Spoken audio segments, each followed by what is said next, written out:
Tudo ok? Acho que está tudo ok. Olá, tudo certinho? Seja bem-vindo a mais um encontro aqui do nosso grupo de estudos em logoterapia e análise existencial. Beleza. Meu nome é Otton Júnior, sou psicólogo clínico, especialista aí em psicologia existencial fenomenológica humanista, e você está no meu humilde canal em que a gente fala sobre psicologia e logoterapia. Bom, então nós estamos fazendo aí o nosso queridíssimo grupo de estudos do livro Psicoterapia e Sentido da Vida, do Viktor Frankl. Nós estamos aí caminhando para a parte final dos nossos estudos aqui do Psicoterapia e Sentido da Vida. Hoje nós vamos falar, como você já viu aí no título do vídeo, nós vamos falar sobre a psicologia da esquizofrenia. E aí nós estamos nos últimos 6 tópicos. 6 tópicos do vídeo, do livro. Estamos encerrando aí, quase encerrando a nossa jornadinha marota, né? E para te atualizar aqui da minha vida, vou aproveitar e fazer um blog junto com o grupo de estudos, né? Deixa eu ver aqui, externo, beleza. Né, então, ontem eu fui tentar fazer uma consulta, né? A consulta era hoje, e aí eu fui fazer a consulta hoje. Lá a médica ficou com enxaqueca, rinite, sinusite. Aí adiou para amanhã. Então, vamos aproveitar este tempo livre para darmos continuidade aos nossos estudos. Então, let's bora tomar meu cafezoso.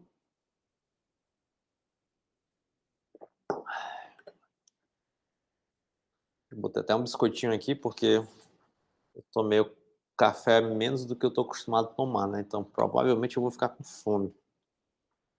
Então, simbora, sem mais delongas, vou compartilhar minha tela com você para a gente iniciar aqui, então, a nossa leitura, os nossos estudos de hoje. Então, ótimo.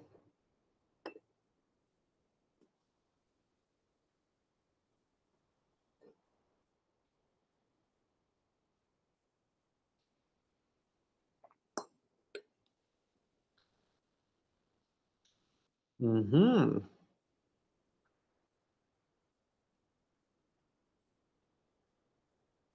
E aí, tá tudo certinho contigo?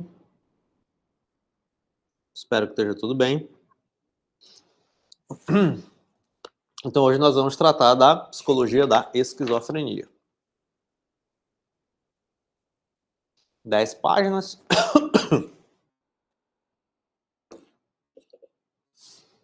Então, vamos arrochar. Psicologia da esquizofrenia. Nas linhas que se seguem, traçaremos agora algumas anotações psicológicas de caráter geral, que nos tornarão possível o entendimento analítico existencial da esquizofrenia. Aqui, ó. Desculpa.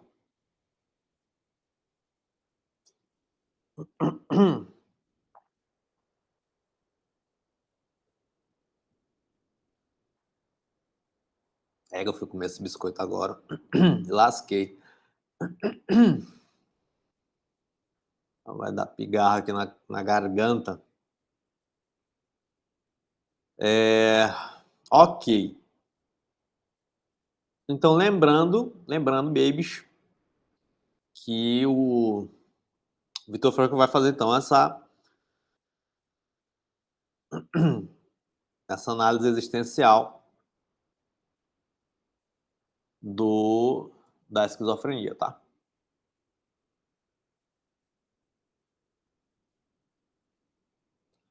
Então, let's bora.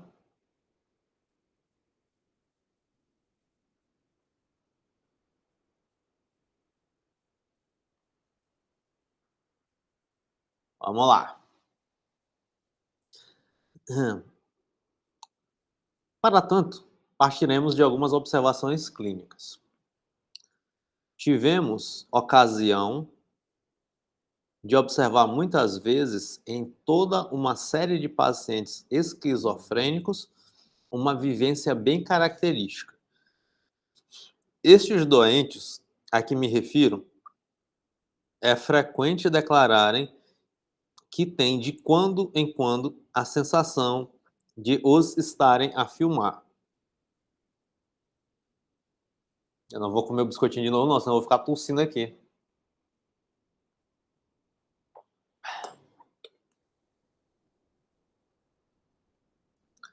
E o resultado da exploração correspondente ao caso é digno de nota. A sensação de que falam os pacientes não tinham quaisquer bases alucinatórias. O que os pacientes confessam não é, por exemplo, o terem ouvido uma manivela ou, em se tratando da sensação de que os estão fotografando, um disparador de máquina fotográfica. Mesmo no aspecto óptico da vivência, da sua vivência, a máquina de filmar permanece invisível e o operador da câmera permanece oculto. Também não se podem comprovar ideias paranoicas, com base nas quais nos fosse dado interpretar as afirmações dos pacientes no sentido de uma explicação quimérica secundariamente racionalizadora. Há casos, é certo, que realmente foram alicerçados em quimeras. São os casos dos doentes que sustentam, por exemplo, que se tinham visto nos documentários cinematográficos, ou que afirmam sem pestanejar que os seus inimigos ou perseguidores só os teriam podido identificar por fotografias arranjadas secretamente. Mas estes casos com base paranoica excluímos-los de antemão das investigações em questão, pois o paciente não experimenta neles diretamente a vivência de ser filmado, antes a constrói posteriormente, só então a introduzindo no passado. Então, está fazendo essa diferenciação, né?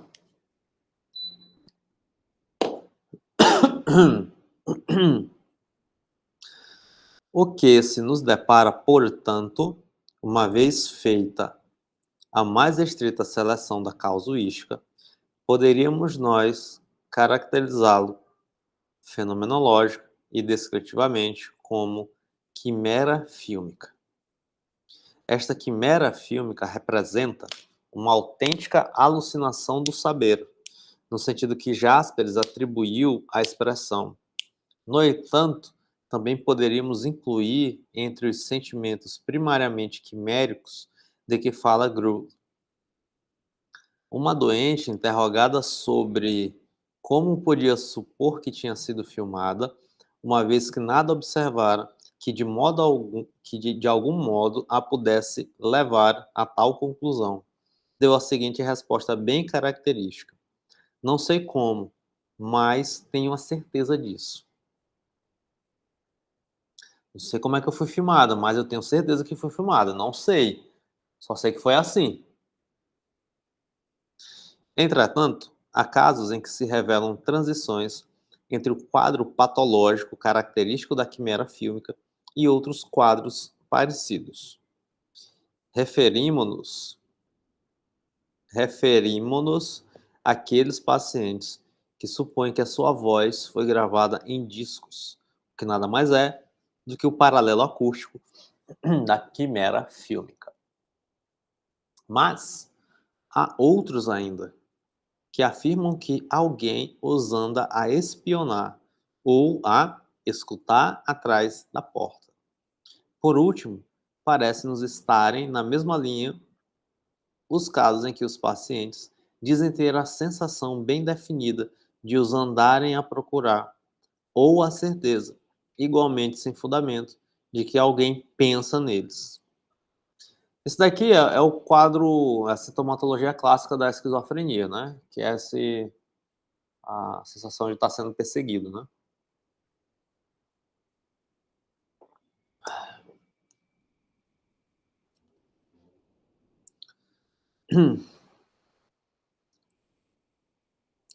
É de perguntar, então, o que há de comum em todas estas vivências.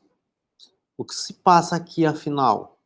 Em síntese, podemos dizer que, em todos os casos considerados, uma pessoa se torna vivencialmente a si mesma como objeto dos mais variados atos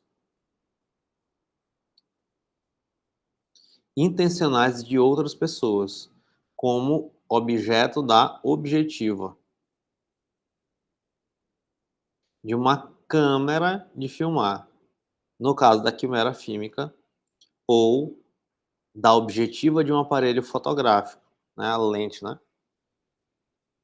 como objeto de um gravador e, quanto aos casos citados por último, como objeto de escuta e de espionagem de outros homens, como objeto, enfim, da sua busca dos seus pensamentos. Então ele está dizendo, ó, o paciente que sofre de esquizofrenia, ele tem essa vivência como que se ele, acho que tá bom a altura do mic, né? Como que se ele fosse objeto de alguma coisa, né? Então tem alguém me perseguindo, né? Então ele é objeto de alguma outra pessoa, né? Todos os casos aqui subsumidos são experimentados vivencialmente pelos pacientes com o objetivo da atividade psíquica de outra. Então, o esquizofrênico ele tem uma vivência de que ele é objeto da atividade psíquica de outra pessoa, né? Então, outra pessoa está jogando uma energia em direção a ele, né? Então, ele é objeto de outra de outra pessoa.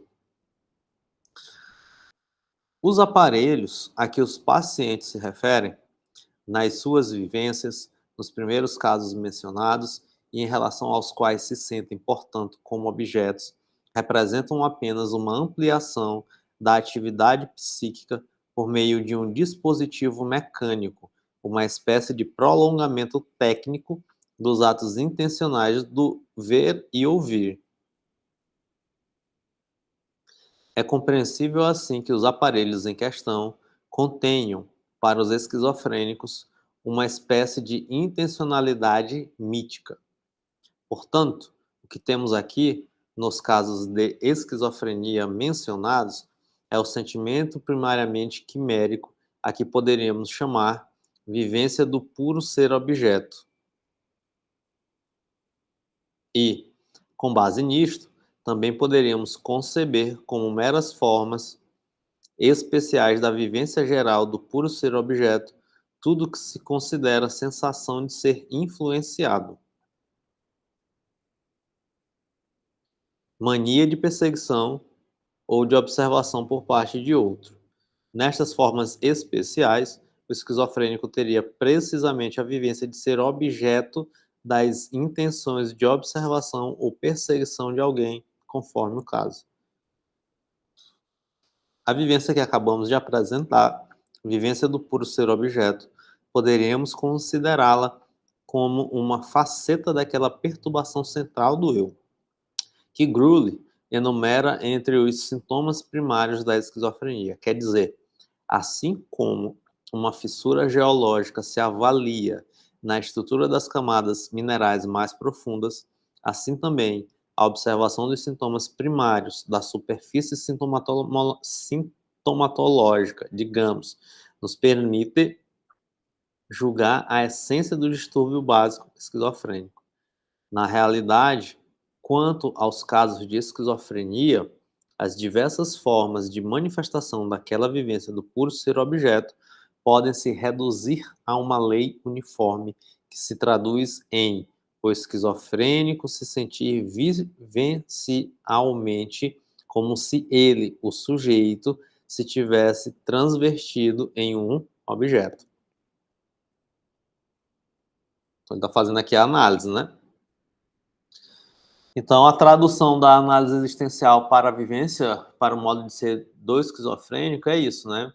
Então ele se sente vivencialmente como se ele fosse o objeto. Então, em vez dele ser sujeito, ele tem uma vivência de ser o objeto. Uma vez, eu não vou contar aqui o caso todo, mas eu atendi uma vez um caso de uma jovem, 30 anos, com transtorno de esquizofrenia, e só que aí os delírios dela eram com o celular, né, eu olhei aqui no meu telefone, era com o celular, né, com o telefone. Então ela disse que recebia mensagens e conversava aqui e tal, né, com pessoas. É interessante, né. Os pacientes deste tipo têm, pois, a vivência de que os seus atos psíquicos se inverteram, tendo se mudado para a passiva, ao passo que numa vivência normal, o homem se vê ele próprio a pensar, prestar atenção, observar, influir, espiar, escutar, procurar e perseguir, ou a fotografar e gravar o que quer que seja na vivência que o caracteriza. O esquizofrênico sente todos esses atos e intenções e funções anímicas como se tivessem passado para a passiva. Ele é observado, pensado, perseguido, etc. Numa palavra, a esquizofrenia verifica-se uma na esquizofrenia verifica-se uma passivização vivencial das funções anímicas. Ao nosso ver, é isto um princípio geral da psicologia do esquizofrênico.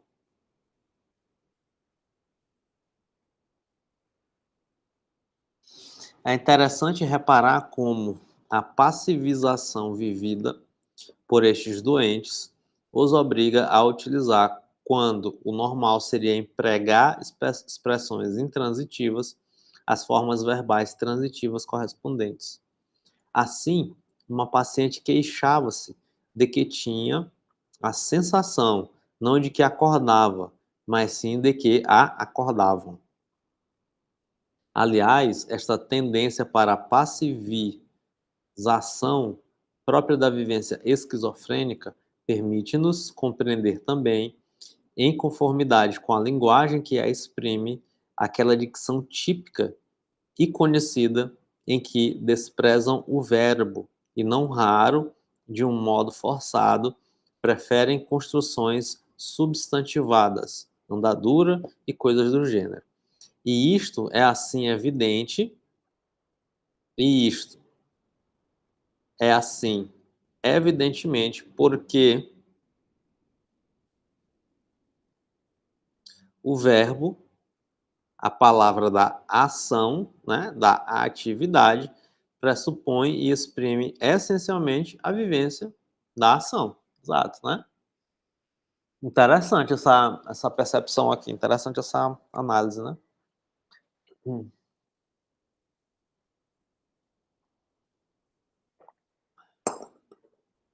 Então alguém está me acordando, alguém está me... Em vez de eu acordei, né? Eu tenho uma expressão substantivada, né? Muito interessante essa análise da linguagem.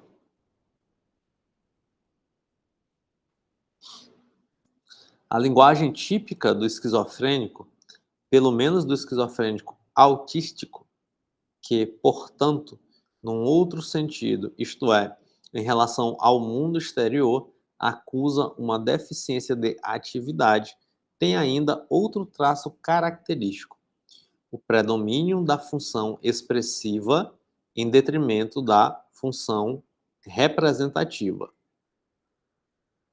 Assim, se explica e inclusive chega a compreender-se a chamada linguagem artificial de alguns esquizofrênicos. Com efeito, se usamos desta linguagem artificial, conseguimos às vezes entender-nos com os seus criadores. limitando-nos também com eles as formas expressivas para falarmos com os pacientes em questão, mais ou menos como falamos com um cão, isto é, fazendo depender tudo da entoação e não do sentido das palavras.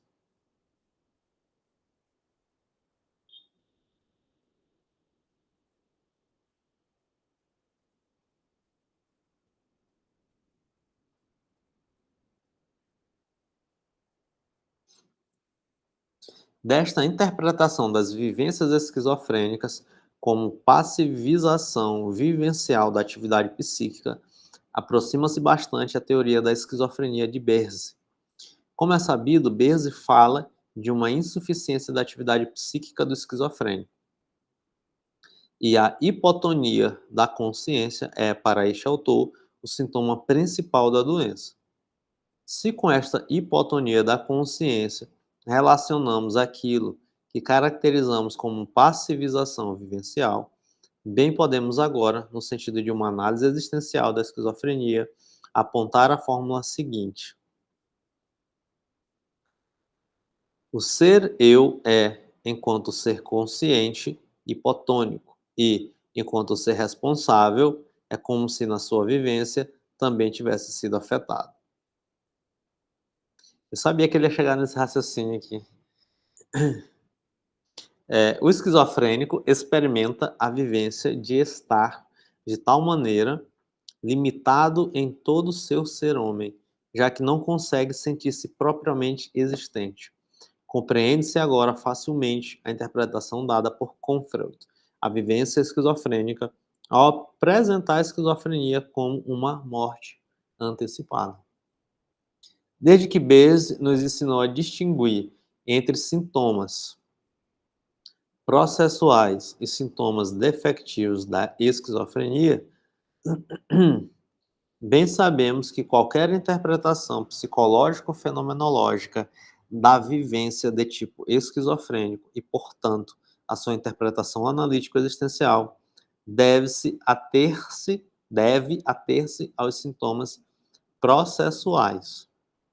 Ora, nossa opinião entre os sintomas processuais e defectivos da esquizofrenia, há uma diferença parecida, análoga à que se verifica entre dois tipos de vivência do homem normal, isto é, entre as vivências do adormecer e as do sonhar.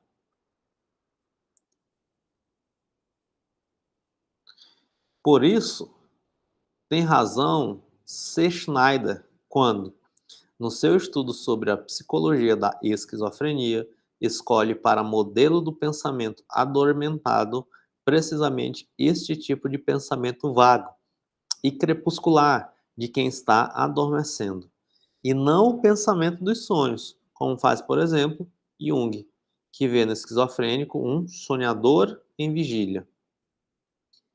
A vivência normal do adormecer é realmente uma espécie de imitação da vivência do tipo esquizofrênico.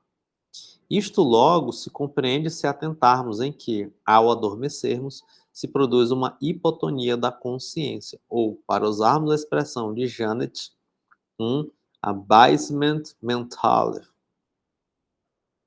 Já Law chamou a atenção para os produtos semifabricados do pensamento, e Meyer-Gross fala de cascas de bala.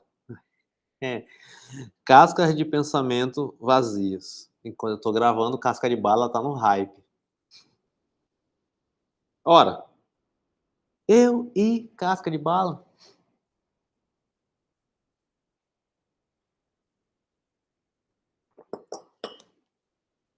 Depois você bota aí, se tu estiver assistindo em 2030 esse vídeo, aí depois bota aí, eu e casca de bala.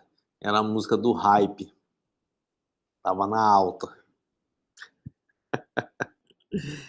Aí é loucura. Ora, todos estes fenômenos se encontram tanto no pensamento adormecido normal, como no pensamento perturbado pela esquizofrenia. Por outro lado, a escola de Carl Biller, partindo da psicologia do pensamento, fala do esquema de pensamentos e bem assim do caráter de folha em branco do pensamento. Por conseguinte, há uma perfeita concordância nos resultados das investigações dos três autores. Efetivamente, poderíamos dizer agora que quem está adormecendo, adormece sobre a folha em branco dos pensamentos, em vez de a preencher.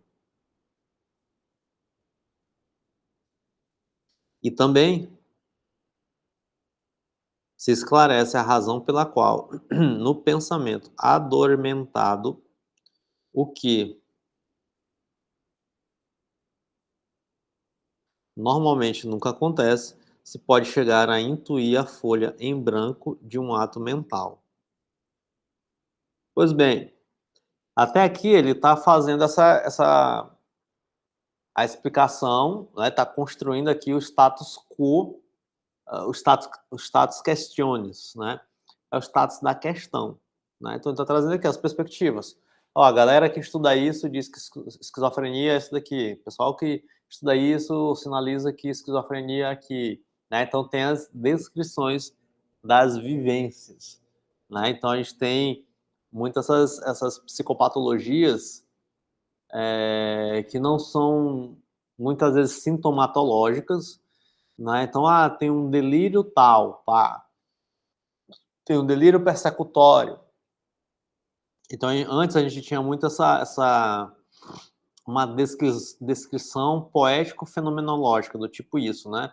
Então, a vivência do pensamento adormentado é a vivência de quê? De que ao dormir, pelo menos ali, né, ou ter esse tipo de vivência, então a vivência é deitar-se, dormir-se em uma folha em branco, né? Então, é uma descrição poético-fenomenológica. Quem faz muito isso é o Nobre de Mello, psiquiatra. Talvez eu trabalhe alguma coisa do Nobre de Mello aqui. Eu amo, ele tem algumas descrições nesse sentido maravilhosas, né, de psicopatologia.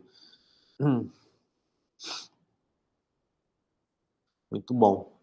Acho que inclusive eu posso dar aula, umas aulas de psicopatologia baseado no Nobre de Mello. Anotado. Pois bem, o pensamento dos sonhos contrapõe-se ao pensamento adormentado, na exata medida que no sonho domina a língua das imagens. Olha aí, ó. O que queremos dizer é o seguinte: ao passo que, enquanto se adormece, o nível da consciência se desloca para um grau mais baixo, correspondente à hipotonia da consciência, o nível que se atinge mal se começa a sonhar é o nível ínfimo da consciência. Os sonhos desencadeiam-se já neste nível ínfimo, né? Então ali é o estágio do sono, né? O sono REM, né? Se não estiver enganado, que é o estágio mais leve ali do sonho, que é geralmente do sono, né?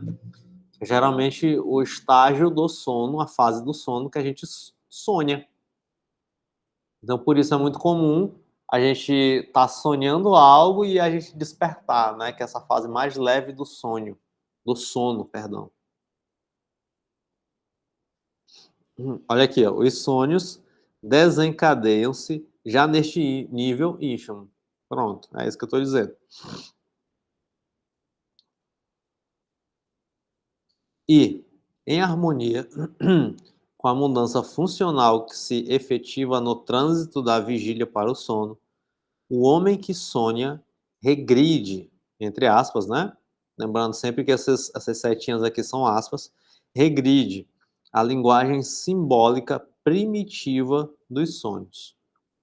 Entre mentes, deixemos de lado a distinção fundamental entre sintomas processuais e defectivos da esquizofrenia.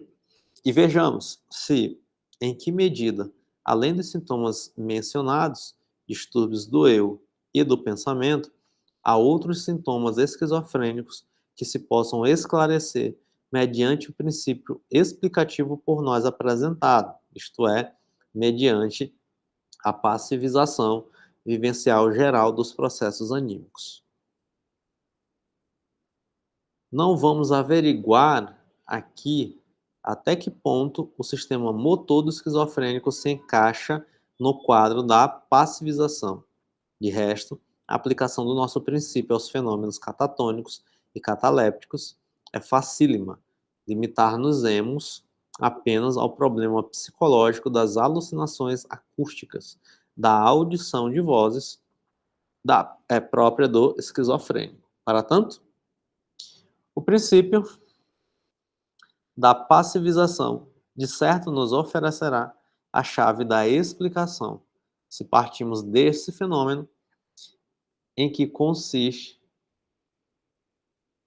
se partimos desse fenômeno que consiste em se exprimirem em voz alta os pensamentos, aqueles elementos acústicos que no indivíduo normal, mais ou menos consciente, sempre acompanham, sob a forma da chamada linguagem interior, o pensamento, são experimentados vivencialmente pelo esquizofrênico, mas passivamente tem a vivência deles. Sim, mas como se tratasse de coisa estranha, vinda do exterior, em conformidade com o esquema das percepções. Ora, o experimentar vivencialmente o próprio e interior como se fosse estranho e vindo de fora, como se fosse uma percepção, isso é precisamente o que se chama alucinar-se ou ter alucinações.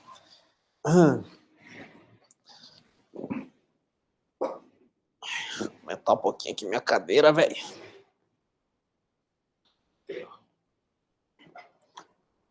Legal, né?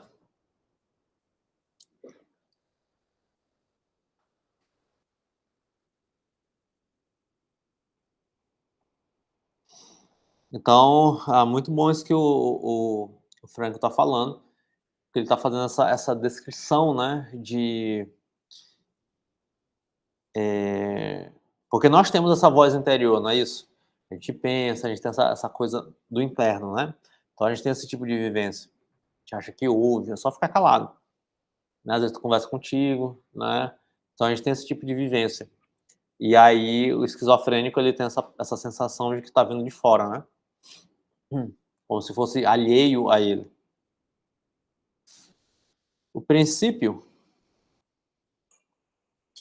da passivização vivencial das funções psíquicas, como princípio explicativo da psicologia da esquizofrenia, é claro que não encontra no campo terapêutico nenhuma possibilidade de aplicação prática, mas não há dúvida de que encontra uma confirmação empírica. Foi o que aconteceu uma vez quando, do tratamento psicoterápico de um jovem que acusava uma mania de relacionamento sensitiva muito pronunciada, foram-no treinado a não prestar atenção ao fato de lhe prestarem e a não observar a la persecutor persecuté, os seus opostos observadores. O problema é de saber se tinha razão ou não na sua vivência de ser observado, pôs-se de antemão fora de qualquer discussão.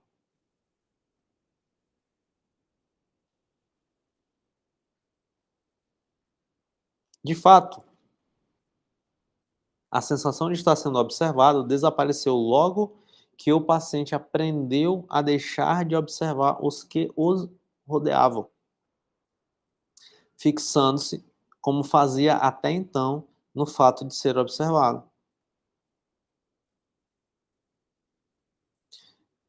Posta de lado a própria observação que ele fazia, desapareceu a vivência passiva correspondente, isto é, o fato vivencial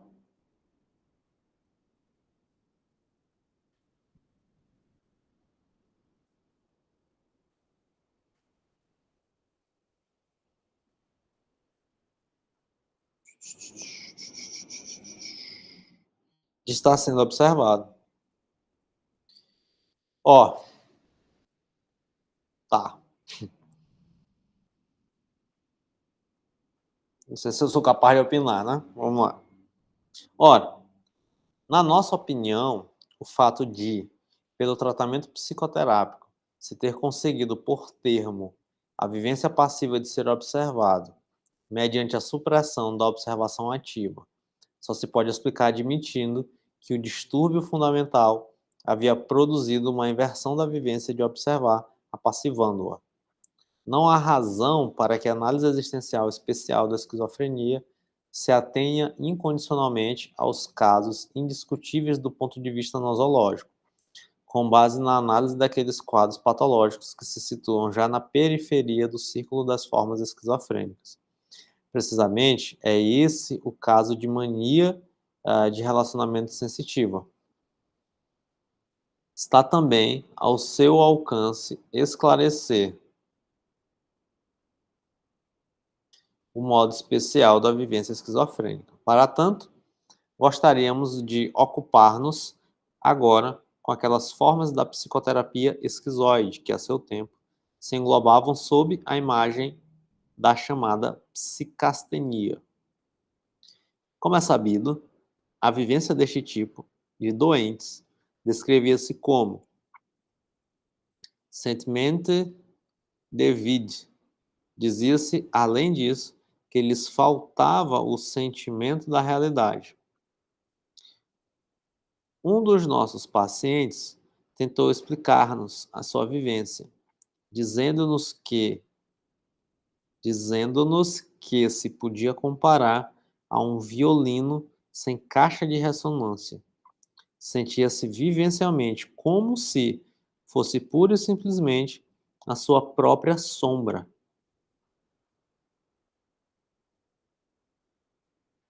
A deficiente ressonância para o mundo circundante de que se queixava produzia nele uma vivência declarada de despersonalização. Jarrog salienta na sua monografia que a vivência de despersonalização pode ser provocada por uma forçada observação de si mesmo.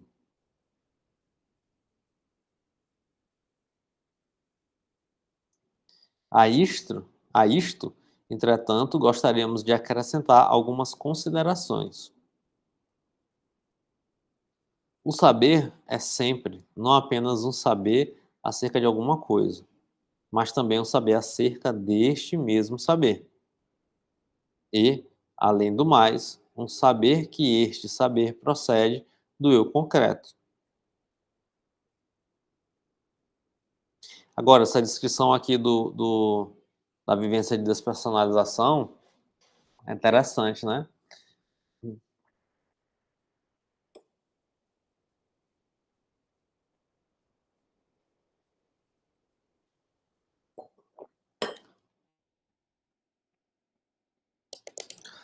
Quem despersonaliza geralmente são pessoas que estão num nível de estresse muito alto, né?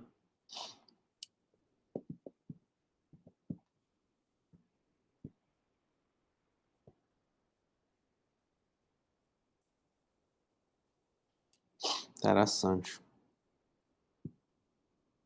Então vamos lá. O saber é sempre não apenas um saber acerca de alguma coisa, né? Então, o saber, né? Eu sei sobre o pente.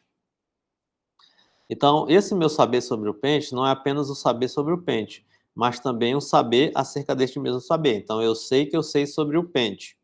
E, além do mais, um saber que este saber procede do eu concreto.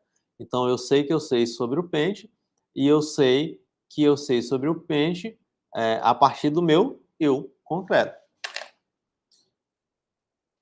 Ato primário, refletido pelo ato secundário, reflexivo, é dado a si mesmo como psíquico, qualifica-se como psíquico. A qualidade de vivência só se constitui, portanto, psiquicamente em e através da reflexão. Aqui é a conclusão, né? A qualidade de vivência só se constitui, portanto, psiquicamente em e através da reflexão. Tentaremos representar estas conexões socorrendo-nos de um modelo biológico. Imaginemos que o ato psíquico primário corresponde, no paralelo biológico, ao pseudópode que uma ameba emite no seu centro celular, estendendo-se até um objeto qualquer. Ao ato secundário, reflexivo, corresponderia, então, um segundo pseudópode menor, que se dobra sobre aquele outro originariamente emitido. Pois bem, poderíamos perfeitamente imaginar que este pseudópode reflexivo, em se estendendo demais, perde e quebra a conexão sincicial com o plasma da célula da ameba. Aí temos nós o modelo biológico da vivência de despersonalização de quem se observa forçadamente a si mesmo. Com efeito, a sobreexcitação daquilo que se tem caracterizado como arco intencional ao sabor da autoobservação exorbitante necessariamente tem que dar lugar a uma vivência de uma perturbação, a saber, uma conexão perturbada entre as funções psíquicas e o eu, passando a serem vividas aquelas como automatizadas. O forçado ato reflexivo da autoobservação perde a conexão essencial com o ato primário ou o eu ativo. Daí se segue, como não podia deixar de ser, a perda da sensação de atividade e do sentimento de personalidade, a perturbação do eu na forma de uma despersonalização. Então ele está usando o argumento biológico, né? Então a gente tem aquele movimento ali, o pseudópode, ah, cadê?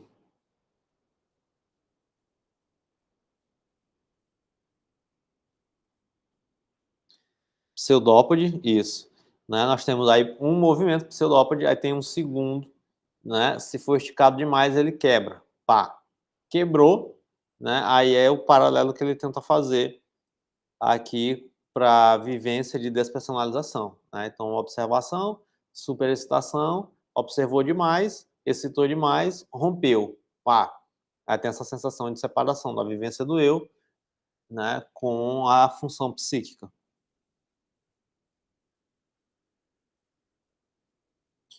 Uma coisa há que afirmar: mediante a reflexão concomitante de um ato psíquico, este constitui-se já em ponte entre sujeito e objeto. Hum. E, além disso, o sujeito apresenta-se como suporte de toda atividade psíquica.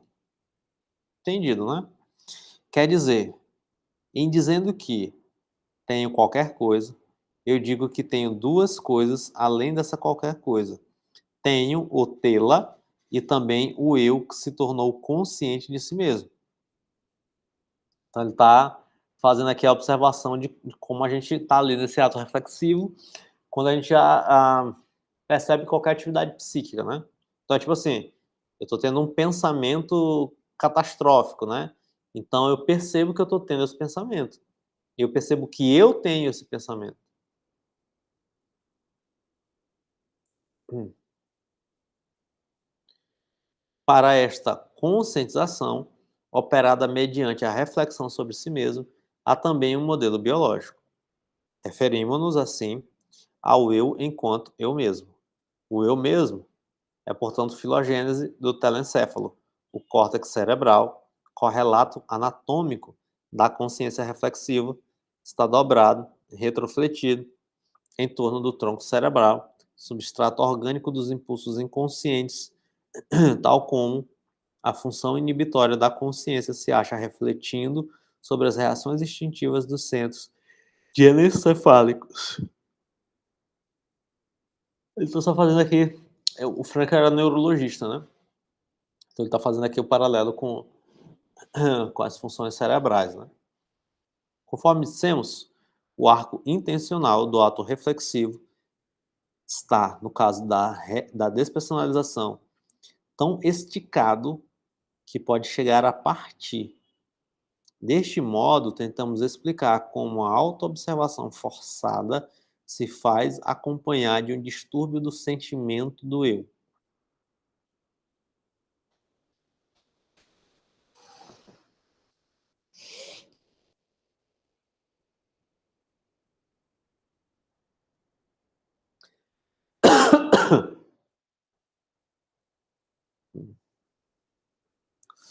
Isso aqui é muito bom.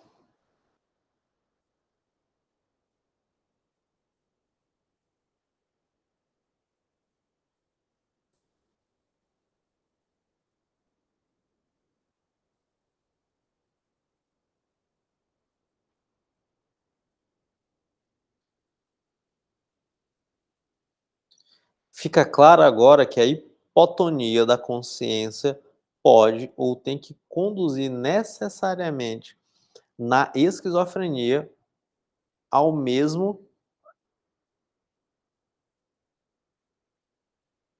resultado de perturbação do eu, a que a hipertonia da consciência conduz na psicastenia, quer dizer, nos psicopatas esquizoides, ao mesmo que é provocado pela autoobservação forçada dos psicopatas neurótico-compulsivos.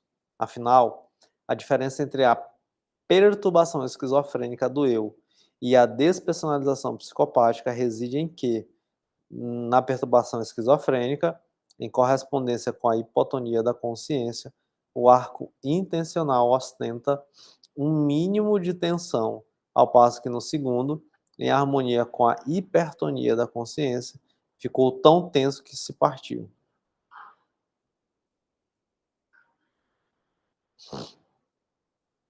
Como já dissemos, o nível mais baixo de consciência a que o homem regride no sono traz consigo uma hipotonia da consciência que é fisiológica e, portanto, não patológica.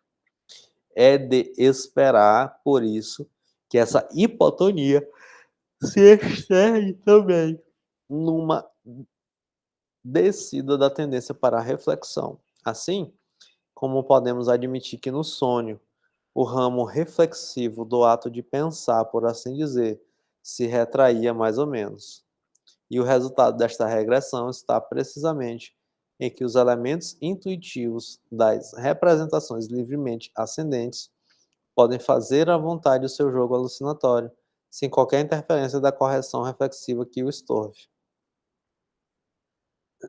Feitas essas considerações, e para terminarmos com a visão panorâmica dos resultados obtidos pela análise existencial especial quanto às diferenças essenciais entre os diversos modos de vivência neurótico-compulsiva e esquizofrênica, podemos alinhar, condensando-as, às seguintes conclusões.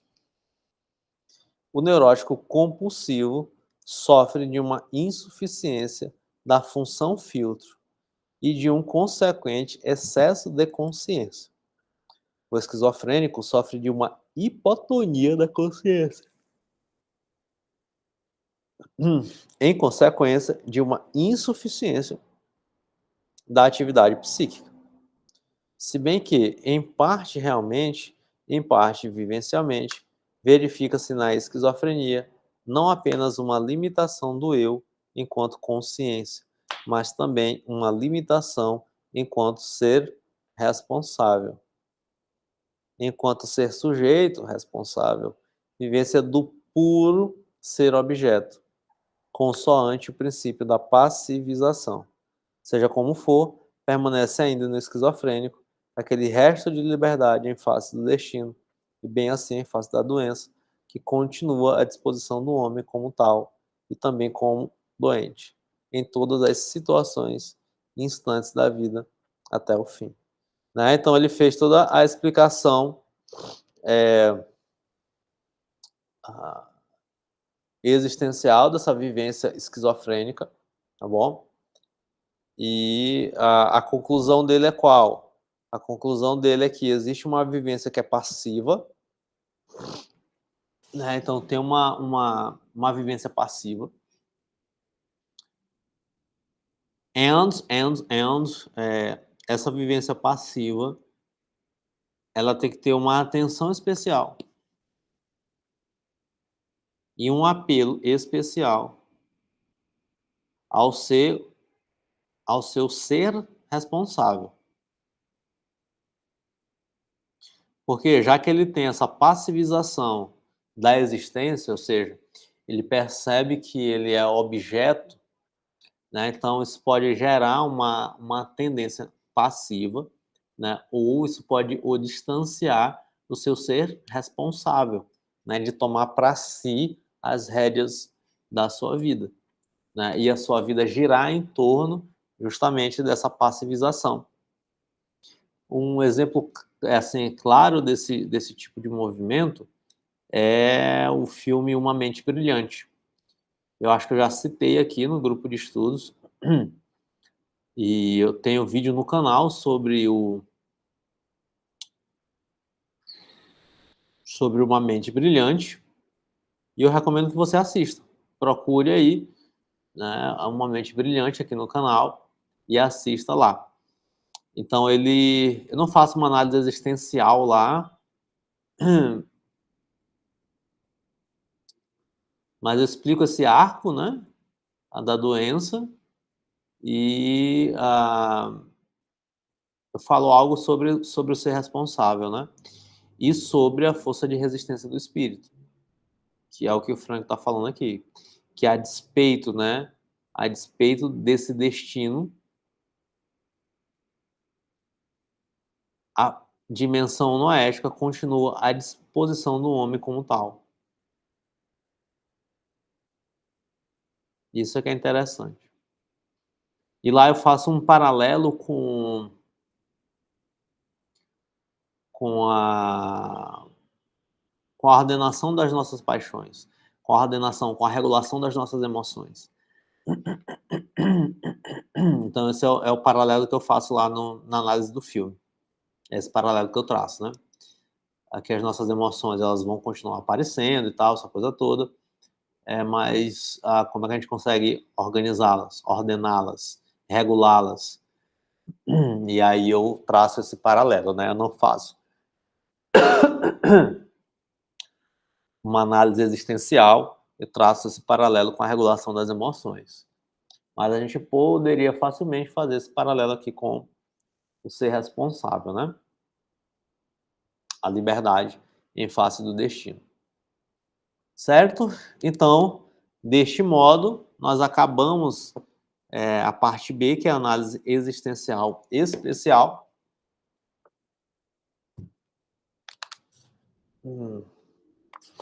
Encerramos mais uma parte. E vamos, portanto, agora começar o terceiro livro, né? O terceiro livro, que é o da Confissão Secular, a Direção de Almas Médicas. A Direção de Almas Médicas. Que aqui ele vai tratar um pouco dessa dinâmica, né, de como é que eu aplico a análise existencial, né? Então, quais são os conselhos, né, que ele daria, né, de um funcionamento para o terapeuta. Então, é isso que a gente vai discutir a partir do nosso próximo encontro. E é bom, viu? É bom. Talvez dê pano para manga. Bora ver aqui como é que eu vou.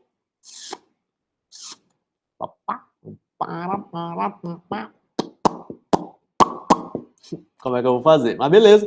Se tu ainda não é inscrito neste canal, se inscreva neste canal, tá bom? Se tu conhece algum amigo logoterapeuta que deseja aprofundar a logoterapia, encaminha este vídeo para ele. Beijinhos e até o nosso próximo encontro. Tchau, tchau.